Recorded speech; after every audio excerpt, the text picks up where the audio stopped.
I think it's time I give Mario Kart a break. There's plenty of other great racing games out there. For instance, F-Zero on the Super Nintendo. Let's take a look. F-Zero is a series of futuristic racing games which started here on the Super Nintendo back in the 90s, with sequels and later installments on the N64, Game Boy Advance and even the Nintendo GameCube. With its fast-paced gameplay, fun factor, as well as its incredible difficulty, this is one franchise to check out, especially if you love racing games. For now, I just want to talk about the very first F-Zero, as this is where it all started, but maybe another time I'll dwell deeper into the franchise and talk about the others. So let's pop this game in and start racing. The game starts up with several different options, including Grand Prix, Practice, as well as Records. That's right, there is no multiplayer mode. This game is one player only. Grand Prix mode is exactly what you'd expect. You can select from 4 different races: the Blue Falcon, the Golden Fox, the Wild Goose, and the Fire Stingray. Each vehicle has different stats, from the max power to the max speed. Each vehicle weighs differently as well. There is 3 different leagues in total, each with 5 different courses. So there's 3 difficulty levels. There's beginner, standard and expert mode, and as you'd expect, the harder the difficulty, the harder the computer players are to beat. And this game's challenging, so I'm going to go with beginner mode. Starting off the game in the Knights Cup, we are greeted by the very iconic stage, Mute City, a stage that has been themed in games like Super Smash Bros, as well as Mario Kart 8.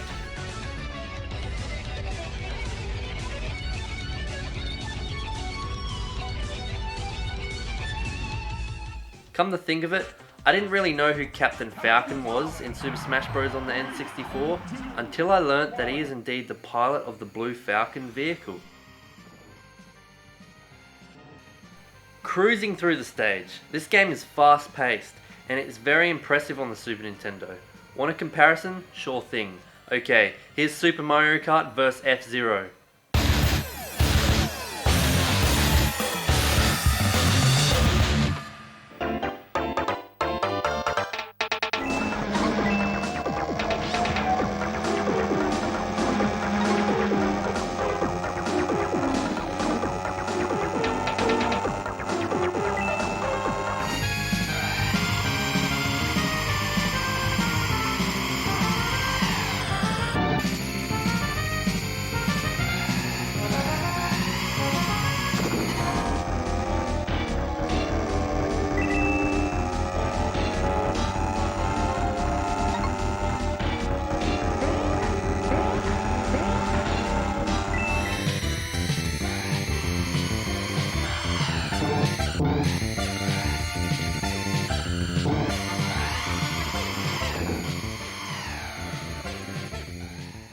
F-Zero is awesome.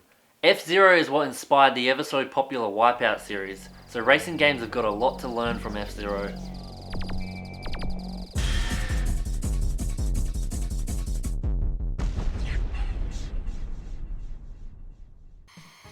Anyway, back to F-Zero on the Super Nintendo. As you speed through the stages, the courses become a lot more challenging. There's a lot of nasty bends, as well as bombs being scattered around on the race course. Oh, and you can't forget about the annoying windy levels where your vehicle gets blown around in the bloody wind.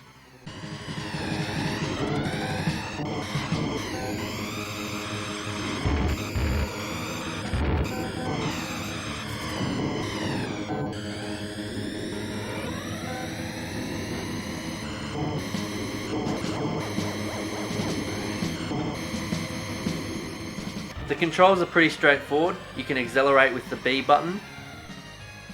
You can brake with the Y or X button. You can turn left and right with the D-pad. You can also veer to the left and right for sharper turns with the L and R shoulder buttons.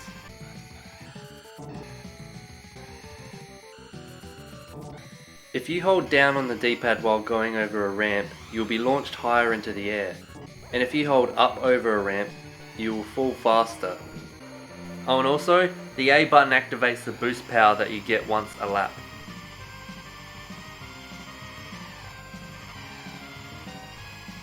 On top of the challenging factor, your vehicles can get damaged.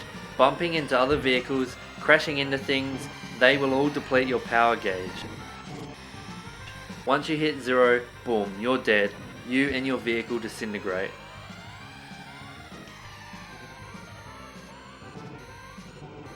Luckily, however, when your vehicle is damaged, usually near the starting line there's a pit stop. Well, I wouldn't call it a pit stop as you don't stop, but this is where you can, I suppose, heal or repair the damage. Let's just say it's magic. As I mentioned earlier, the A button will give you a boost. Yes, that's right, each lap earns you a boost power, and if you don't use it, you can use it on the next lap, but you can only have up to 3 at one time.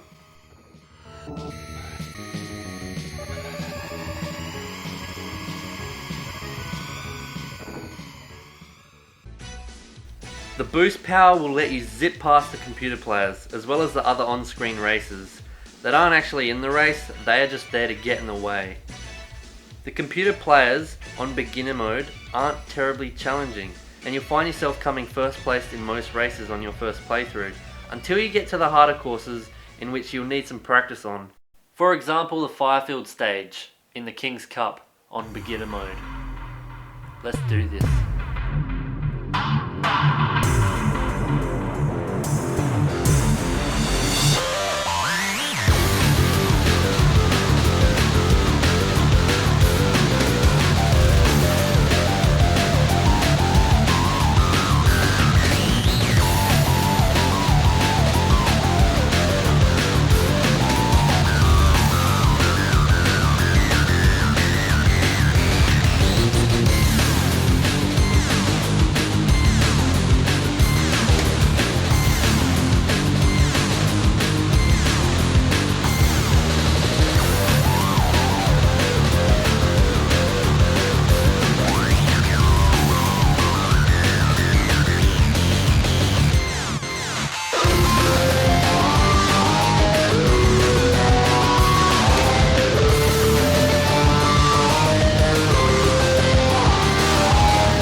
God damn it.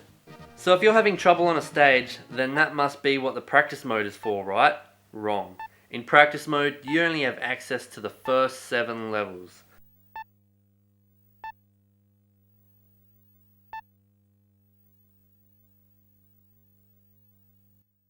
Even when you finish the entire Grand Prix mode, still only 7 levels.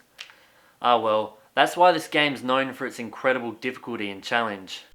And especially in the later F-Zero games, like F-Zero on the GameCube.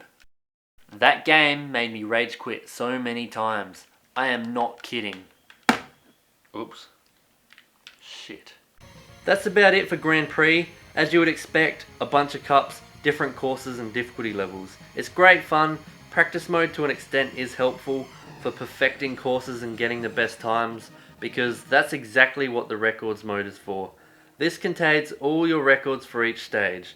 These records are saved on the internal battery inside the Super Nintendo cartridge, so they will always be there. Until of course the battery dies. Now, a bit off topic, but I've actually taken the old battery out of my Super Nintendo games and replaced them with a battery holder and of course a new CR2032 battery. So now my high scores can be cherished and saved for at least another 10 years, until that battery dies. A perfect example in that nothing lasts forever.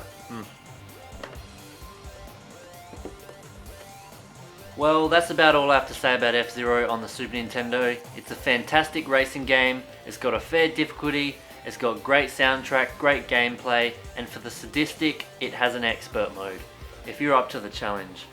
Now I try to think about how they could implement multiplayer into this, and well, I think the high score and record system does it well. It's all about getting the fastest time. It's not about throwing bananas at each other and slipping over them in your cart. If you don't own this game on the Super Nintendo, or you're looking for another racing game, be sure to check out F-Zero. It's F for fantastic.